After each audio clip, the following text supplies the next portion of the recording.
Harry.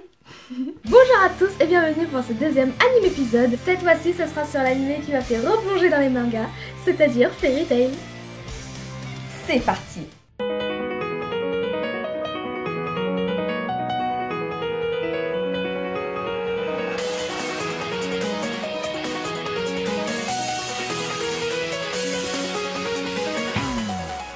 Fairy Tail est un shonen de 277 épisodes et un arc qui se continue, qui est la dernière partie de Fairy Tail, qui est déjà disponible en manga mais on va se limiter à l'anime ici, mais qui comporte aussi 9 OAV et 2 films. Fairy Tail a été créé par Hiro Mashima. Le dernier anime épisode, j'ai un petit peu oublié de préciser qui était le créateur, mais je le ferai à partir de maintenant. Et passons au synopsis. Lucy Artfilia est une mage constellationniste qui rêve d'entrer dans la célèbre guilde de Fairy Tail.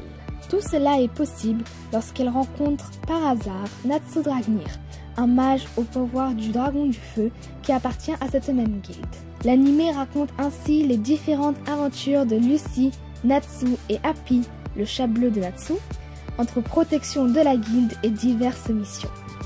Comme tout shonen, Fairy Tail comporte beaucoup de scènes d'action et de combat. Mais ce que j'aime aussi dans Fairy Tail, c'est entre les arcs. Il y a aussi des quêtes secondaires qui sont très variées et amusantes, qui rendent vraiment l'anime très sympathique à regarder. Au cours de l'anime, on arrive à avoir cette évolution des personnages. On peut l'observer et c'est ça qui crée un réel attachement à certains personnages. Et puis, au niveau graphisme, il n'y a rien à redire. Et musique, c'est du plus quoi, c'est génial, elles sont magnifiques. Rien qu'à voir les OST, c'est du haut level, mais de fou hein.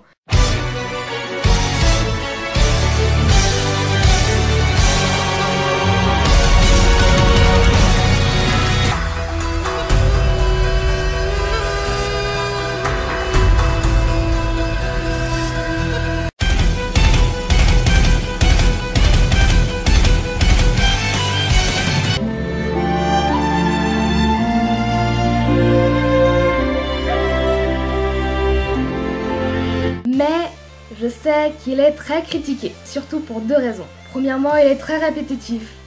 Ça arrive souvent dans les mangas longs, mais c'est vrai que là, c'est assez marquant. On a toujours le même schéma d'attaque, le même schéma pour les combats, et malheureusement, la fin est un petit peu prévisible à chaque fois. C'est ce qui est très stéréotypé dans Fairy Tail et très critiqué, et malheureusement, ça lui donne peu de fond et une impression de répétition. Le deuxième aspect de Fairy Tail très critiqué, et son côté ecchi.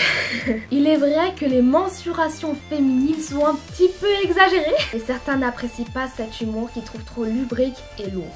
Pour autant, il y en a à qui ça fait rien, c'est quand même mon anime préféré. Si on le prend vraiment à l'humour, Fairy Tail est très agréable à regarder. Donc pour terminer cette vidéo, je voulais dire que Fairy Tail est quand même très connu et c'est l'anime qui m'a fait replonger dans le monde des otaku. Donc je ne peux pas le critiquer trop sévèrement parce que c'est quelque chose que j'aime bien moi, mais je comprends si certains s'en lassent parce que y a de quoi lui reprocher tout de même. Mais je vous le conseille quand même, il est pas si méchant. Sur ce, bye!